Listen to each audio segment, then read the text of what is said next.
하나님의 은혜가 함께 하시는 하루가 되시기를 바랍니다.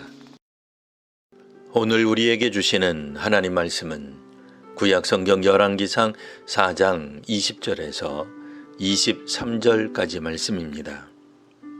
유다와 이스라엘의 인구가 바닷가에 모래같이 많게 되매 먹고 마시며 즐거워하였으며 솔로몬이 그 강에서부터 블레셋 사람의 땅에 이르기까지와 애굽 지경에 미치기까지의 모든 나라를 다스림으로 솔로몬이 사는 동안에 그 나라들이 조공을 바쳐 섬겼더라.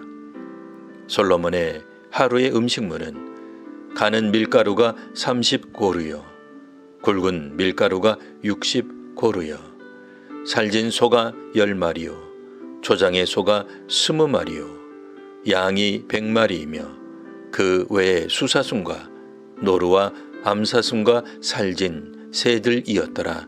아멘. 한때 인구 증가를 국가 시책으로 억제한 적이 있었습니다. 지금은 생산 인구가 급격히 줄어드는 인구 절벽을 도리어 문제로 여기고 있습니다. 인구 감소 원인은 요즘은 집값 등 경제적 이유가 크겠으나 전에는 질병과 전쟁이 큰 이유였습니다. 솔로몬 시대에 유다와 이스라엘의 인구가 바닷가에 모래같이 많게 되었습니다. 솔로몬 정부 시대에 인구가 증가했다는 것은 전쟁이 없는 평화로운 시기였음을 뜻합니다. 다윗 이후 이스라엘은 고대 근동 지역에서 상당한 전투력을 보유한 국가가 되었습니다. 강력한 국력을 바탕으로 솔로몬 왕부는 애국과 동맹을 맺는 외교적 성과를 보입니다. 물론 이방 여인과의 결혼을 통한 외교적 평화가 신앙적 측면에서 어떤 의미를 갖는지는 생각해 볼 과제입니다. 하지만 당대 강대국인 애굽 제국이 한때 그들이 노예로 삼았던 히브리 민족과 대등한 외교 관계를 맺은 점은 당시 이스라엘의 국제적 위상을 보여줍니다. 다윗 왕 때 이스라엘은 블레셋, 아람, 모압, 암몬, 에돔, 아말렉, 소바 등과 전쟁을 치렀습니다. 훗날 소바와 에돔은 솔로몬을 배반하였지만 대부분 주변국을 이스라엘은 통제하였습니다. 이스라엘 주변국들은 이스라엘에게 조공을 바쳤습니다. 이스라엘 북동쪽 유브라다 강에서부터 서쪽으로는 블레셋, 남쪽으로는 이집트 국경까지 그 영향력을 끼쳤습니다. 그런 점에서 솔로몬 시대 이스라엘은 경제, 정치, 외교 등 각 분야에서 평화를 누리게 됩니다. 이런 환경에서 인구 증가는 자연스러운 현상이라 하겠습니다. 당시 솔로몬의 하루 음식물은 가는 밀가루가 30고루, 즉 6,600리터, 굵은 밀가루 60고루, 즉 13,200리터, 사육한, 즉 살진 소가 10마리, 초장의 소는 20마리, 양 100마리의 암수, 사슴과 살진 새들이라 소개됩니다. 이는 솔로몬 한 사람이 먹는 양이 아니라 솔로몬 왕실과 군대가 사용한 양을 말합니다. 이런 양을 주변국 곡물에서 충당했으며 또한 이스라엘 지방 행정관장들이 각자 맡은 달에 왕실과 군대에 필요한 식료품들을 담당했습니다.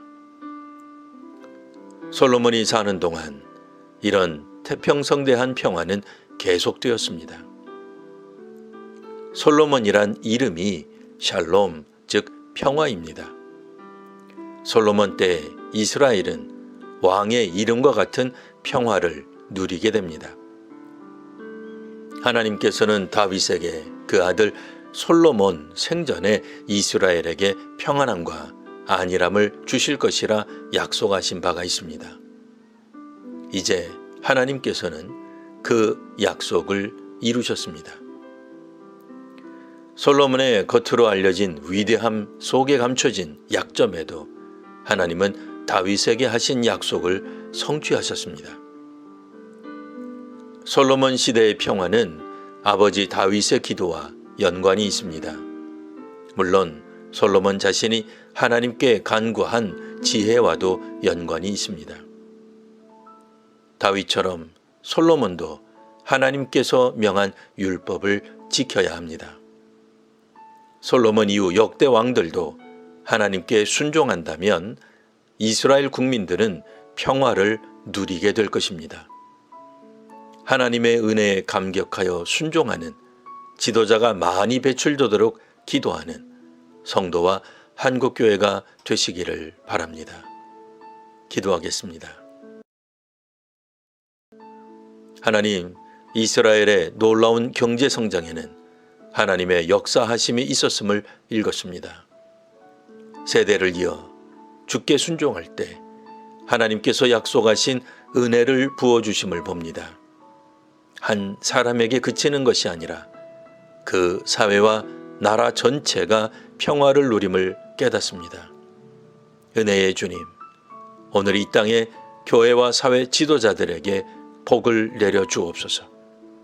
하나님과 국민들 앞에서 작은 아이에 불과한 지도자들에게 하나님을 경외하는 마음을 부어 주옵소서. 그래서 우리 교회와 사회가 평화를 누리게 하옵소서. 예수님 이름으로 기도합니다. 아멘.